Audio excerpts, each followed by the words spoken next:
Buenos días, Jorge, ¿qué tal? ¿Cómo se escucha? Andrea, Juan,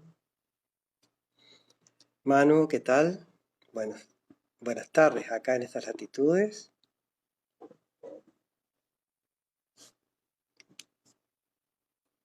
Bien.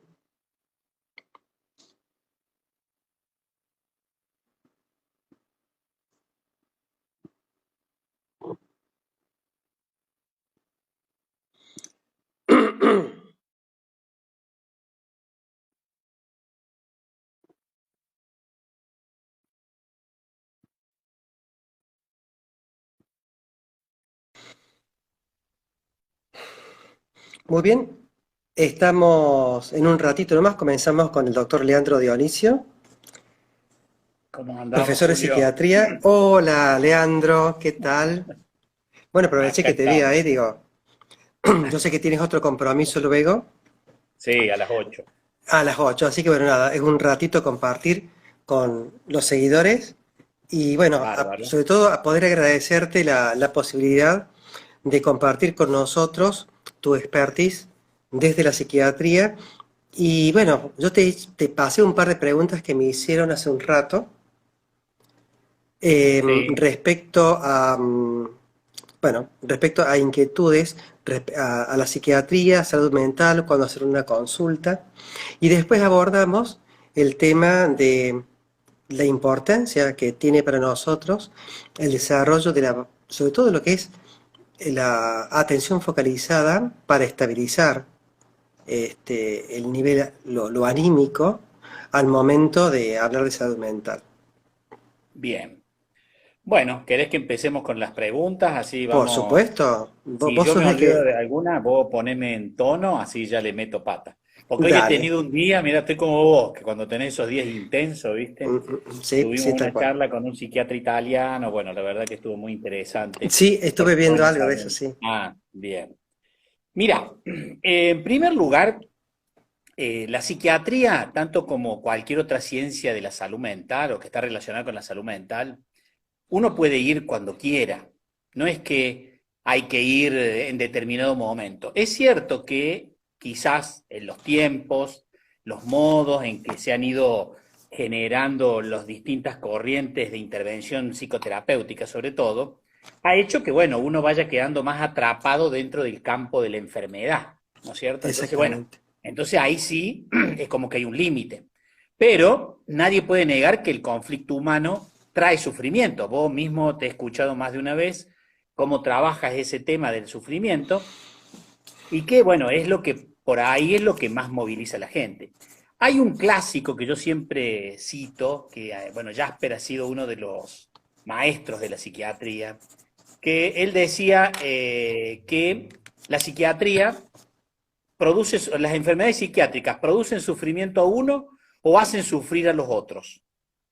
Porque Sí. por ahí hay cuadros en donde, por ejemplo, los trastornos de personalidad, que hoy están muy de moda por el tema de la violencia, por ejemplo, casi nunca consultan y en realidad son llevados a la consulta por la familia, los padres, bueno, alguien, porque obviamente su tipo de conducta tienen elementos que terminan siendo o intrusivos o por ahí agresivos, ¿no es cierto? Y bueno, entonces uno termina yendo a la consulta por el malestar que generan los otros.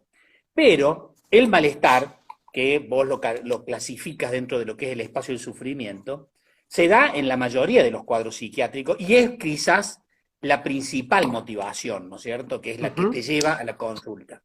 Después, bueno, cuando uno está ya en tratamiento, se observa si verdaderamente estamos frente a una patología o a un conflicto de la vida. Porque a veces una relación de pareja conflictiva produce tanto sufrimiento como cualquier patología psiquiátrica. Y Totalmente de bueno, acuerdo. y entonces uno tiene que ir a la consulta, digamos, y hacer un proceso psicoterapéutico, ¿no?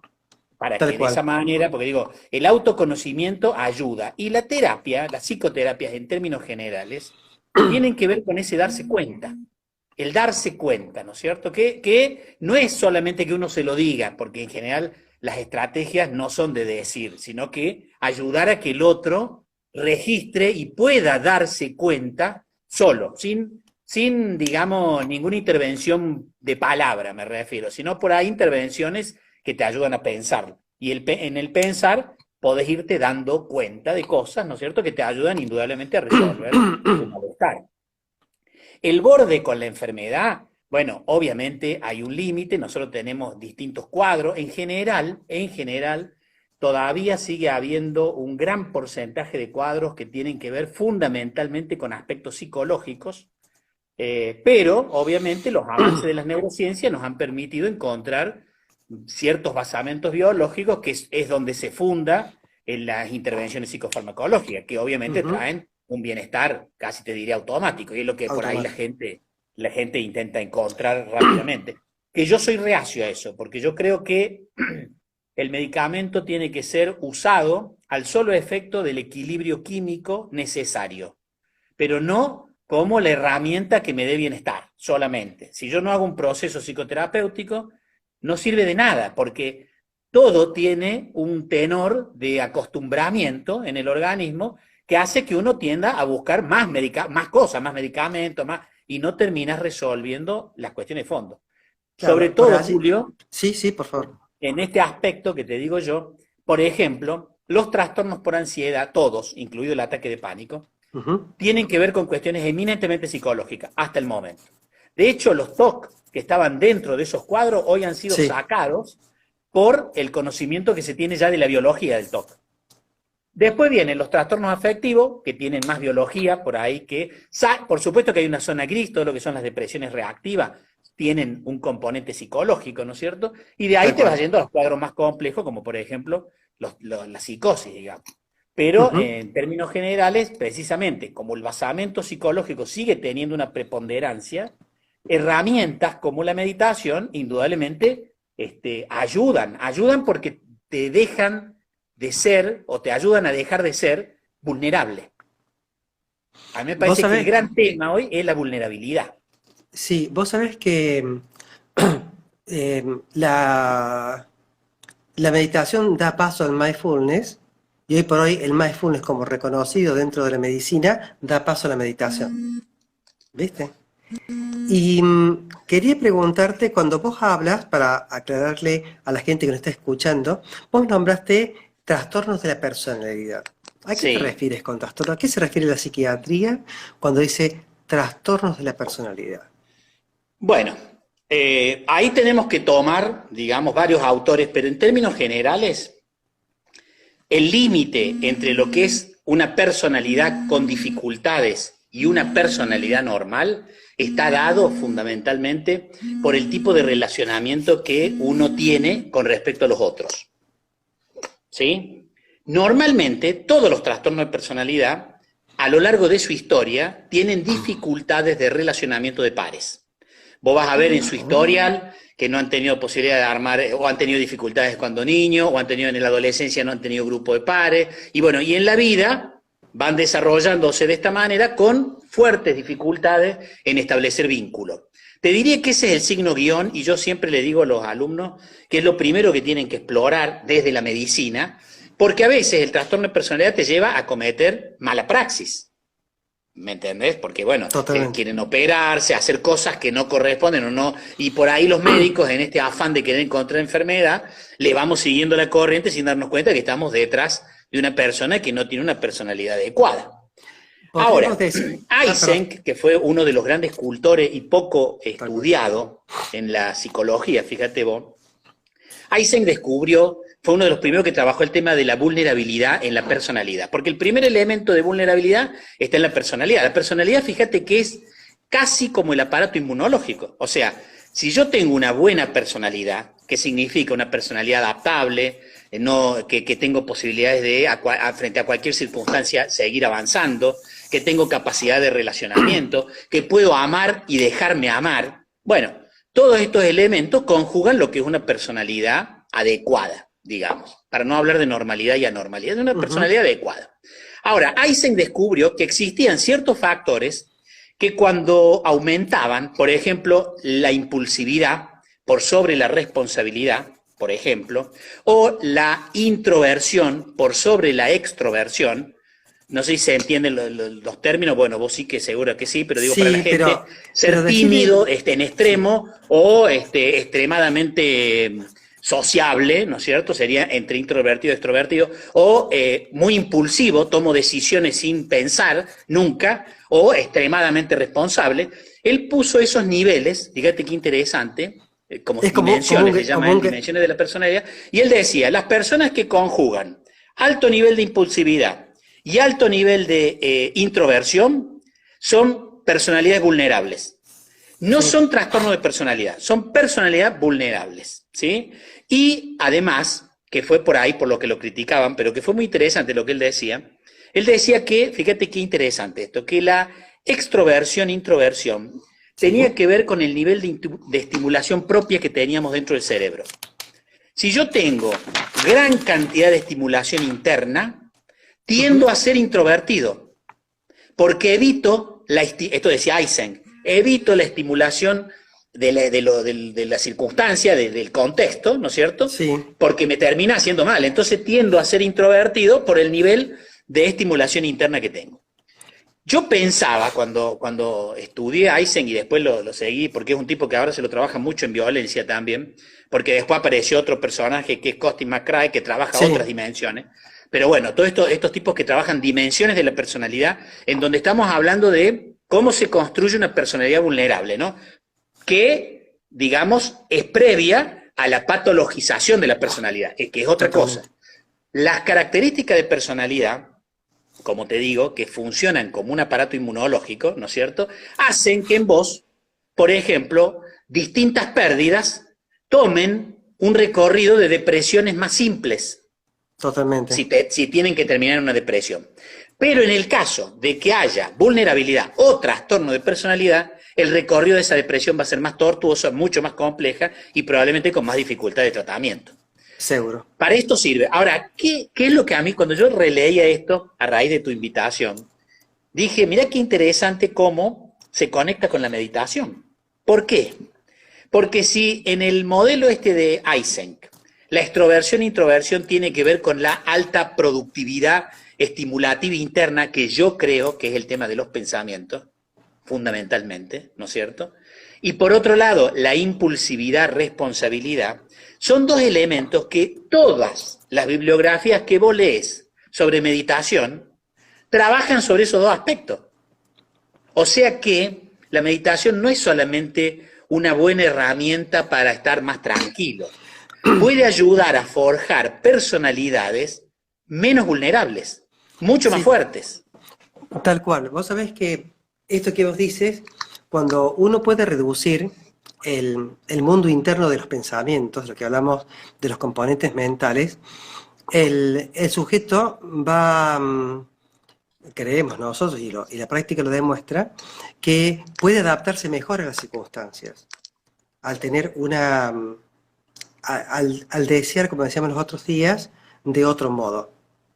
Uno se va a dar cuenta, viste los principios como impermanencia, ayuidad, interser, lo que es apego, aversión. Claro, Entonces el sujeto, si bien cada uno viene con un paquete de deseos, pero a veces cuando uno lo plantea o cuando hacemos mindfulness basado en terapias cognitivas conductuales, terapias cognitivas basadas en mindfulness, el sujeto dice, o sea que puede haber otro marco para ver el mundo o para verse en el mundo.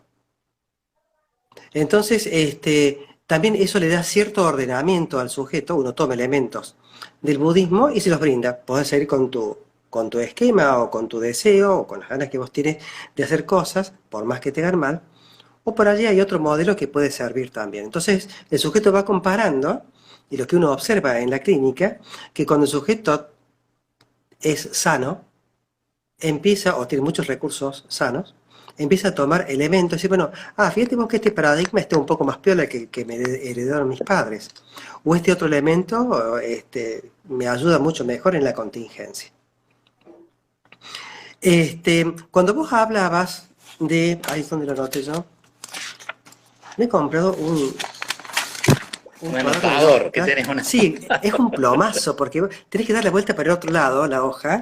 Bueno, y cuando te pregunta, había hecho una pregunta con trastornos de personalidad, vos los bosquejaste. ¿Cuáles son los trastornos de personalidad? Así, dame una pincelada en un recorrido de los trastornos de personalidad más comunes. Bueno, mira, te voy a decir cuáles son los trastornos de personalidad, porque los trastornos de personalidad en términos generales afectan a un 15% de la población, Ah, que es interesante. alto.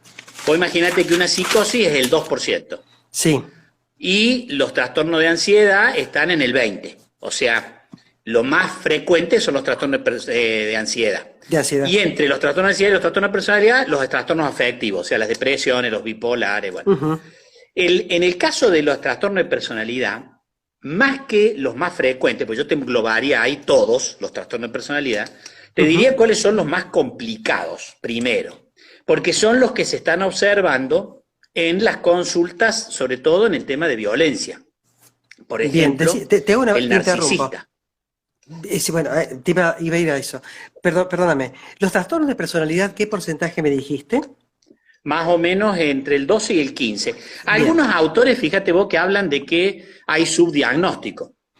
Yo Sí, también estoy sí, casi sí, sí, convencido de sí, eso, por porque en supuesto. realidad, vuelvo a Aparte, decirte, el trastorno de personalidad no consulta, nunca, no obvio, consulta. Entonces, el narcisista es va a la llevado, terapia únicamente claro, para manipular al terapeuta. tal cual, tal cual. Y es un personaje que es muy difícil de tratar porque ya tiene una estructura, digamos, de Sí, funcionamiento. Indudablemente que lo que ayuda es la motivación al cambio. La motivación al cambio puede venir por diversas razones, porque, por ejemplo, una judicialización por ahí genera la motivación al cambio también, ¿no? sí, O la tal posibilidad de cual. perder una familia. Bueno, genera una motivación al cambio.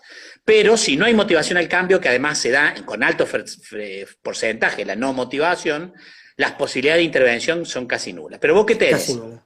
Tenés por un lado lo que se llaman los teatrales, que son los narcisistas, ¿no es cierto? Y los histriónicos. Pero el Ujú. histriónico, por ejemplo, no es un trastorno de personalidad No, agresivo. El narcisista se convierte en agresivo. Nosotros vemos muchísimo narcisismo, trastorno de personalidad narcisista en violencia de pareja. Te diré que se ve mucho más que el antisocial, que era el que uno pensaba encontrar, porque el sí, sí, sí, sí. antisocial es el Aníbal Lecter, digamos. Yo tengo mis dudas. Vos sabés que con algunos psiquiatras hemos discutido, ¿te acordás de Aníbal Lecter? Si no es un narcisista, porque en realidad tiene tanto pecado de sí y tanta Sí, vanidad que, sí. bueno, habría que Lo- desclasificarlo y volverlo a clasificar a Aníbal Lecter. le comentamos a la gente que Aníbal Lecter hace Anthony Hopkins, trabaja en una película Sí, que es, hay que tratar de verla a la siesta, no a la noche. Y sobre todo si uno tiene una tarea después, es El silencio de los inocentes, creo que era así tal cual. el título. Tengo una pregunta, ya que tocamos esto, porque en la experiencia clínica que uno tiene aquí en el consultorio, uno encuentra que el narcisista, quizás el mejor consejo para una pareja de un narcisista es estar lo más lejos del narcisista. Claro. Lo más lejos. Lo que es interesante, y voy a salir en defensa de Aníbal Lecter, este, para ponerme de otro lado, una especie de juego, no macabro, pero a diferencia del narcisista, el narcisista es una persona que perfectamente identifica qué siente el otro, solo que le importa un carajo, porque le interesa mucho más su, su finalidad. En cambio, el psicópata, que sería aparentemente Aníbal Lecter, digamos de los que están en las cárceles, encerrados, así, Claro, asesinos seriales, no tiene la claro, capacidad tanto de registro, no tiene la capacidad de registro de la emoción del otro. claro, tal cual. Bien lo Entonces has definido. el narcisista sí, y viste que a su vez tenés el narcisista, hay dos tipos, ¿no? Un narcisista grandilocuente, que es fácilmente verlo, Ese es más fácil de y detectar. claro, porque viste que hay un auto que anda, lo que te hace, Claro. este guaso, wow. Pero sí, después está, viste, el narcisista, el ancaba, ¿no? El Claro. encubierto. Oh, Bueno, qué tipo. hay un tema que hay que tenerlo muy, porque fíjate vos, una cosa que es muy interesante en el narcisista es cómo va generando vínculos de dependencia de los otros con respecto a él, porque estos sujetos necesitan ser imprescindibles para los otros, porque es una manera de trabajar su omnipotencia. Totalmente. Cosa que el antisocial no lo tiene, porque el antisocial tiene, por ejemplo, quiere robar, o hoy necesita tener sexo, o sea, busca, tiene un objetivo, no conecta en cambio, él no conecta con los otros, como bien vos lo definías. El narcisista sí conecta y usa a los otros para sostener su ego, para levantar su vanidad, no digamos ego, porque vos tenés ese otro concepto del ego. No, pero me estamos refiriendo, no, en términos, sí. Claro, Al ego, sí. que eso a veces uno no lo ve porque dice, ¿cómo mi madre que está siempre atenta a lo que yo necesito? Digo, ¿cómo va a ser narcisista? Bueno, precisamente son uno de los elementos que uno a veces tiene que tener en cuenta en los narcisistas. Digo esto porque Schneider era otro que decía, guarda con los trastornos de personalidad, porque al no buscar atención, son muy dañinos con las otras personas, y sobre todo cuando las otras personas, imagínate si son vulnerables. Si son personas vulnerables, una relación con un trastorno de personalidad de una persona vulnerable termina muy mal, termina muy mal. Una cosa que me interesaría que nos comentaras, si un trastorno de personalidad narcisista se entiende, se puede exculpar porque dice, yo tengo una patología. Entonces, a uno se ocultan, allí me ha pasado en la clínica, de cuando uno lo expone en la consulta, me dice, no, pero lo que yo tengo es un trastorno de personalidad narcisista, doctor, no me doy cuenta de las cosas, Claro, casi no. como inimputable, ¿viste? Claro, no. Entonces, ¿se considera enfermedad un trastorno de la personalidad narcisista o es simplemente una desviación, digamos, hacia un extremo de lo que todos tenemos de algún modo? Para la psiquiatría ha habido un cambio en la mirada bajo presión de los movimientos de salud mental, te diré, de que todas las enfermedades hoy son trastornos. Pero para mí, como psiquiatra y con buenos años ya en este tema, para mí es enfermedad. El trastorno de personalidad es una enfermedad. Y es precisamente el límite entre lo que es una personalidad vulnerable o con vulnerabilidades para hacer una patología, otra patología psiquiátrica, y un trastorno de personalidad que tiene una construcción, una fisiopatogenia como cualquier patología, ¿no es cierto?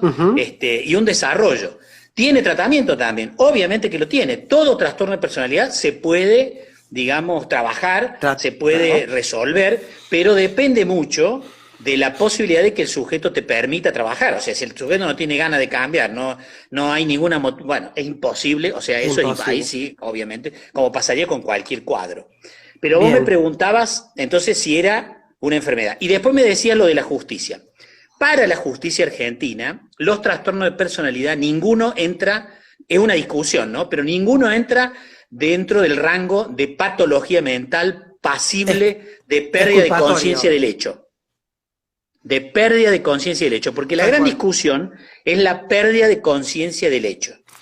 Entonces, los trastornos de personalidad, ninguno entra por ahora, digamos, yo creo que en algunos casos habría que revisar la ley, porque hay determinadas, primero hay algunos trastornos, por ejemplo, el trastorno obsesivo compulsivo, que es un tema muy complicado también porque es el único caso que se ve a veces en los homicidios.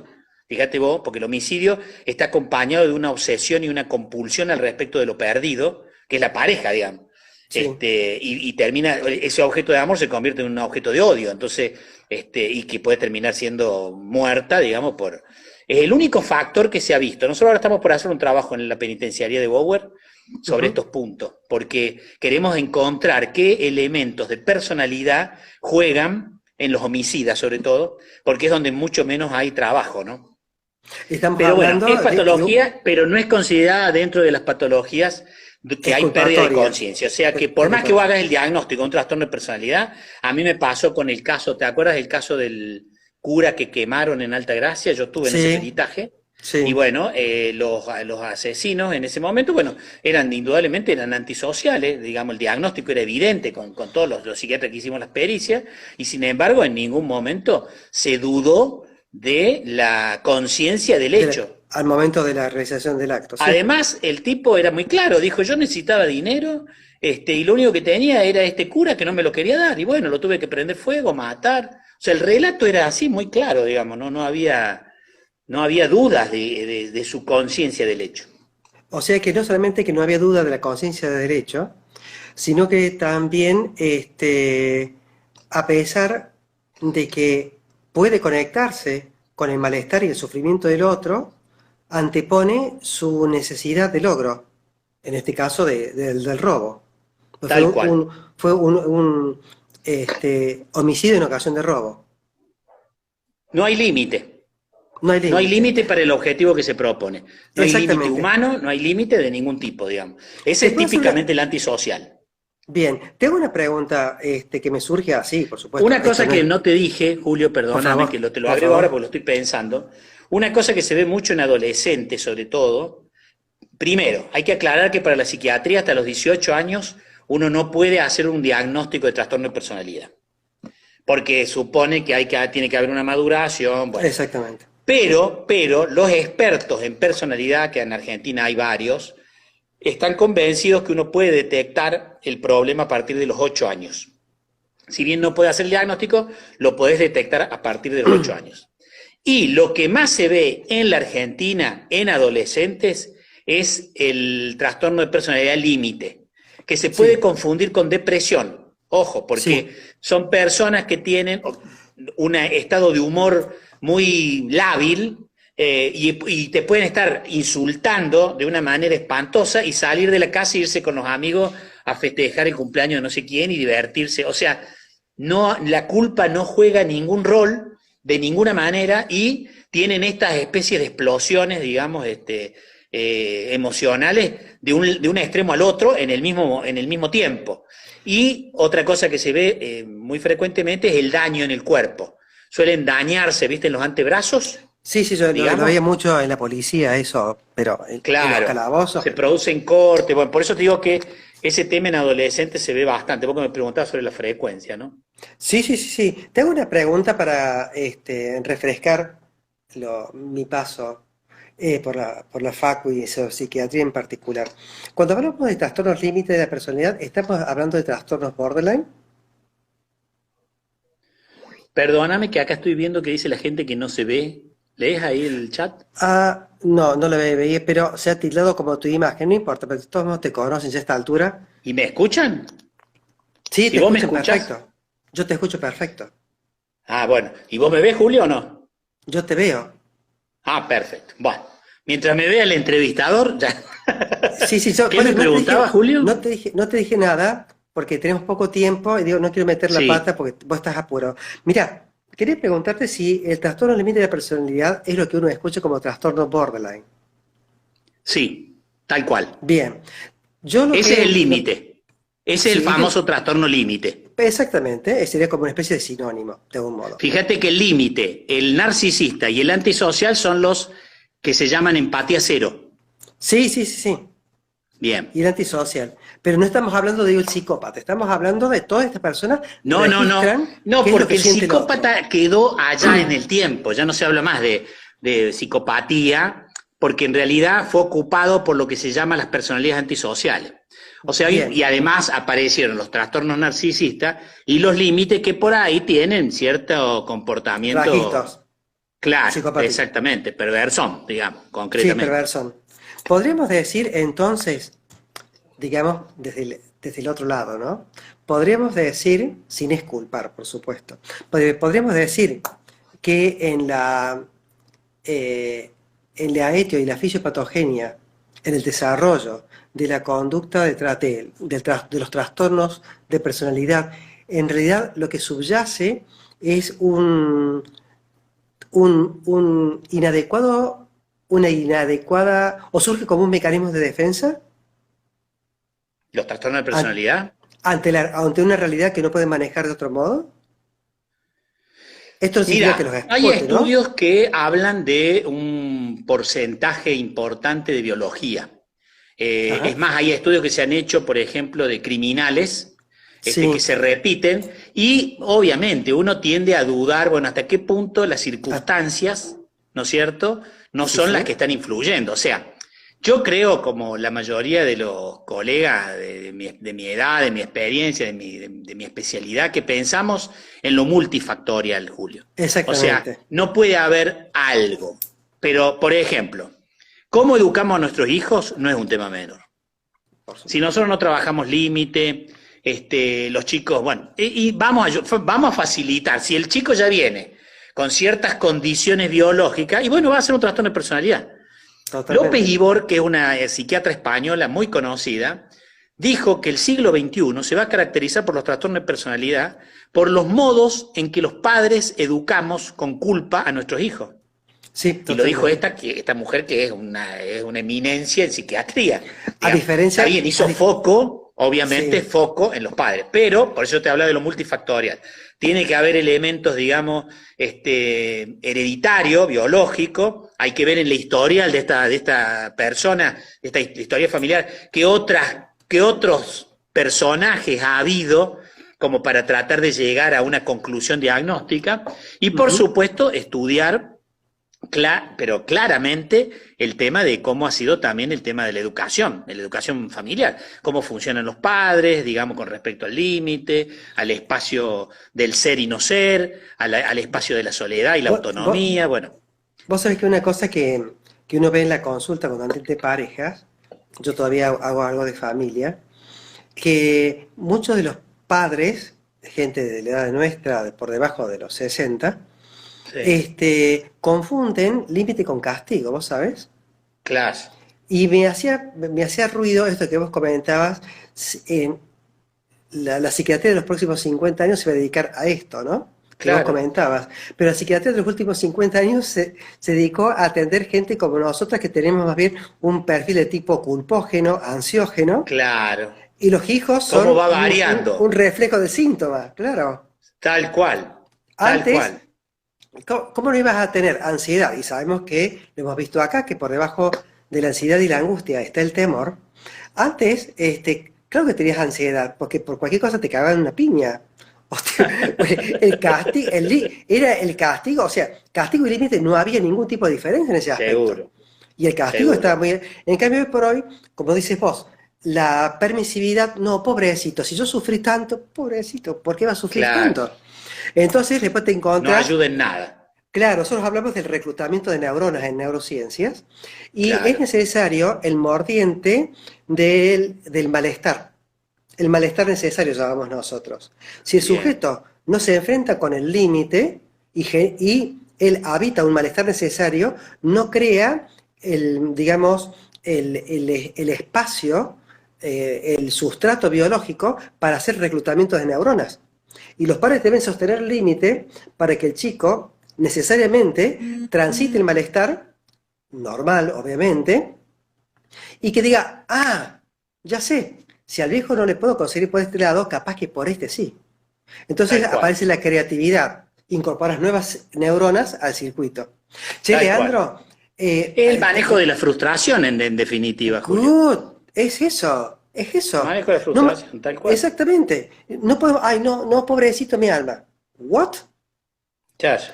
Leandro, mira, me encantaría continuar esta charla.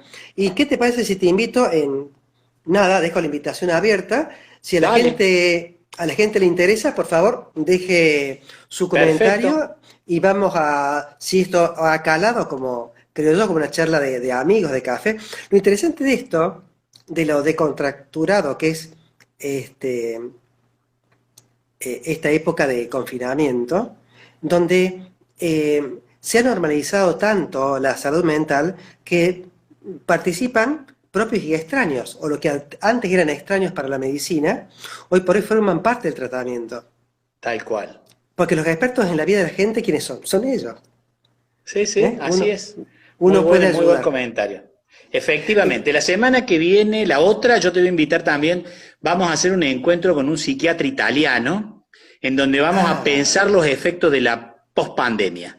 pero perfecto, También un perfecto. conversatorio que va a ser interesante. Un conversatorio, me encanta, me encanta. Sí, sí, es que le Mañana, da me parece que es más, la posibilidad de estar así conversando y charlando, se nos Sí. ocurre, somos más espontáneos, no tener que estar preparando una Pero sí, ponencia, bueno, ni el PowerPoint, ni nada, nada. Mira, el viernes que tal cual. viene está, viernes o sábado, creo que es el viernes que viene, está el doctor Ricardo Pérez, jefe de servicio Ah, Ricardo, en excelente. unos diagnósticos por imágenes, ahí en Ulton y en el hospital, creo que está de niños o pediátrico, no me acuerdo, Sí, o en sí. infantil, y nos va a hablar de las neurociencias y cómo la neurociencia aporta el sustrato académico a lo que es la meditación y hoy por hoy constituyen un nuevo pensum de conocimientos en las neurociencias contemplativas. Muy bien, Julio, Un cordial excelente, excelente lo que saludo, haces querido también. Leandro. Ay, Bueno, gracias a muchas vos, gracias por querido la Leandro. invitación, espero la segunda. Ahí estamos. Mañana a las 10 con vos, ahí no te olvides. No, no, no, perfecto. Un gusto. Ay, Saludos a guachín. todos, ¿eh? Hasta Chao, luego. chao. Bueno, hemos compartido con el doctor Leandro Dionisio, profesor de psiquiatría de la universidad. Y bueno, por lo que estoy viendo, re corazoncitos, les encanta. Espero que me resultó re ameno. El Leandro es un personaje, nos divertimos mucho y estamos en un proyecto de salud mental y medios, ¿m? Para acercar, digamos, un poquito y aliviar un poco más el sufrimiento.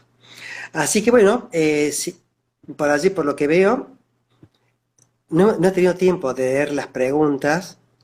Ah, ya mi señor se anotó todo. Ella siempre está en todo. Es como el Espíritu Santo en mujer, está en todos lados. Donny dice, repitan, sí, lo vamos a hacer, Donatella, desde ya. Y los voy a invitar, si a ustedes les parece, eso podemos hacer también. Cuando tengamos el conversatorio con el doctor italiano, los voy a invitar a ustedes, les voy a repostear la invitación de Leandro, para que juntos, creo que él es psicoanalista, creo que es, Leandro, y desde acá, desde la perspectiva de las neurociencias contemplativas, abordemos y demos un poco más de luz a este malestar. Fíjense todo lo que han aprendido ustedes, y yo primero, en todo este tiempo. ¿Mm? Yo fundamentalmente en todo este tiempo. Entonces fíjense cómo un evento aparentemente negativo, como el COVID-19, termina acercándonos, creando una comunidad en donde esto favorece, desarrolla y estimula la salud mental. Porque miren, todos los que están acá, somos los que en algún momento hemos creído que estamos locos, porque los locos no vienen por este lado, ¿saben? Así que los que estamos aquí somos los que creemos que en algún momento hemos estado locos o estamos locos y sufrimos. Los otros generalmente no vienen tanto. Alberto dice, excelente aprendizaje para nosotros. Tal cual. La puerta es la actitud, tal cual, Mir, tal cual. Bueno, les comento que, dice aquí Mir, soy directora de una escuela secundaria y me súper interesó el tema de la pospandemia. Bueno, estarán invitados todos. La idea es hablar esto no en un lenguaje de la academia, sin dejar la academia. Si esto no lo hacemos, no lo llevamos al público en general, ¿de qué sirve? ¿De qué sirve? ¿Vieron lo que decía Leandro? Yo traté de no meterme mucho para que él pudiese explayar. Pero hay una cosa que anoté. Dice, tratar una afección de sufrimiento psicológico con medicación es un arma de doble filo. Para, para ordenar, para darle un container al sujeto, le ayuda. Para bajar los niveles de ansiedad, quizás algo de depresión también. Pero a la larga no ayuda si no hay un cambio del sujeto hacia, por ejemplo, lo que es una terapia. Bien, y lo voy a extrapolar con el taller de Mindful Eating que empezamos ayer y se prolonga por 8 encuentros, que son todos los jueves a las 19 horas. En Mindful Eating no hablamos, Mindful es, bueno, muchos de ustedes quizás lo sepan, es cómo se desarrolla la atención en el momento presente. Eating viene del comer. Mindful eating es como yo llevo las prácticas atencionales de meditación hacia lo que es la comida. Entonces mucha gente me escribió esta mañana diciéndome, pero Julio, yo pensé que vos ibas a hablar de dietas, de contar calorías, de pesarnos. Para nada. Hablamos de valores. Y cuando hablamos de valores, yo no voy a meter una caloría ahí. Entonces, pretender bajar de peso con una dieta de tipo restrictiva, por ejemplo, para bajar tanta cantidad de kilos, es como usar fármacos ad eternum para manejar la ansiedad o un trastorno de angustia. Nos van a servir un ratito, pero esto se basa en cambio en los valores. El sujeto entender que lo de él no va a andar solamente con medicamentos para la ansiedad y va a necesitar hacer terapia y capaz que vaya a refundar algunos deseos. Y en los cambios alimenticios, lo que buscamos nosotros es, desde Mindful Eating, de que el sujeto no cuente calorías, sino que vaya en pos de valores. Si yo tengo una vida basada en valores, un aspecto nuestro, como la dieta, va a ser influido. Pero si yo no tengo valores, estoy absolutamente perdido. Bueno, si quieren hacer algún comentario, balancearlo claro químicamente, pero eso es un poquito nomás. Dice Wadi, gracias Julio, veo gran parte de mi familia conectada. ¡Ay, la mamá, Wada! Bueno, la mamá de Wada tiene 80 y el hijo de Vale tiene 9, Bruno. Así que entre 9 y 80 es el espectro de la audiencia que tenemos. Esto para que veamos cómo el sufrimiento no es que sea, no es transversal en nuestras vidas. El sufrimiento nos acompaña en todo momento. Dice Mado, y ahora es muy normal que siempre te den medicación. Por supuesto, Mado, por supuesto. Mira, Amado, la medicación, la morfina, la insulina, está bárbara cuando hace falta. Ay, la gente dice, ay, miren, no quiero usar morfina. Digo, ¿pero por qué? Si es un dolor importante, se usan analgésicos importantes. Quéjate si para un dolor importante te dan ibuprofeno. Ahí estás en un problema. Dice Gustavo, Gusti, gracias, te estamos escuchando. Con Susana. Bueno, Gusti es urólogo y Susana, compañera mía de la facultad, ambos hicimos medicina interna. Bueno, y Gustavo es urólogo, estuvieron en Londres ellos, seguramente aquí otra gente. Bueno, les mando un cordial saludo. Mañana a las 11, mañana sábado a las 11 nos encontramos aquí nuevamente por Instagram. Vamos a seguir trabajando sobre compasión, autocompasión y sobre Mindful Eating. Recuerden, el hambre que tienen en un rato, ¿es un hambre que está relacionado con lo biológico o es un hambre que está relacionado con lo emocional? ¿Cómo me doy cuenta? El hambre de tipo biológico sucede de modo paulatino. Lo segundo, el hambre de tipo biológico se siente en la parte superior del abdomen y acá, en la boca del estómago. El hambre biológico se calma quizás con 1 litro de agua, se calma con cualquier cosa que comas. Y no deja residuo. Significa que no hay dificultad luego. El hambre que pretende dominarse desde lo emocional, o mejor dicho, perdón, la emoción, lo dije al revés, la emoción que trata de dominarse desde lo alimentario, a diferencia del anterior, surge de modo brusco. No se siente en el abdomen, se siente en todo el cuerpo, como una inquietud generalizada. Tercero, va a buscar una comida de tipo específica, no como el anterior que cualquier porquería le cae bien. Es específico, bastante orientado a los dulces. Y cuarto, no calma fácilmente. Entonces, les ayudo para que exploremos esto en el cuerpo y mañana a las 11 y a las 19 nos encontramos aquí por Instagram. Un cordial saludo a todos y muchísimas gracias a la gente de Leandro que nos ha acompañado el día de hoy.